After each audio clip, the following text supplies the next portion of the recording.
c'est? C'est bizarre. Un bébé qui dort. Et sa mère, elle le regarde. La nounou est bloquée dans les transports. Mais non. Imaginez le tableau. On est en 1872.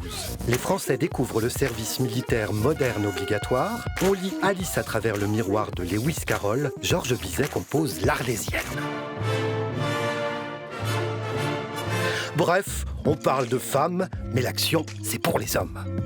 Berthe Morisot n'est pas d'accord. À 31 ans, avec son caractère volcanique, elle est bien décidée à prouver que la peinture n'est pas que une affaire d'hommes. Et pour ça, il faut montrer ce qu'on sait faire. Regardez bien, une gaze toute transparente, des bras qui se répondent, des mèches très détaillées et un regard plein de tendresse et de gravité.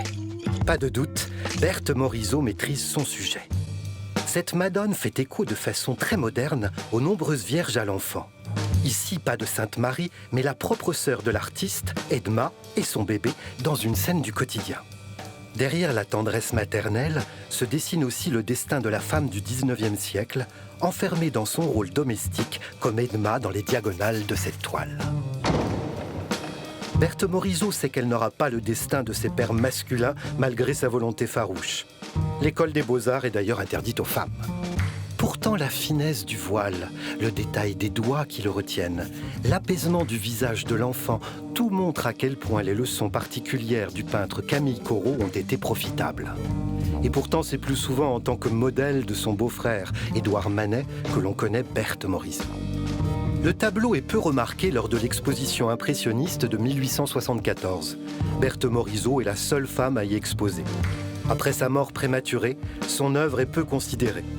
Adieu Berthe, on redécouvrira cette artiste sensible, tempétueuse et prolifique à la fin du XXe siècle.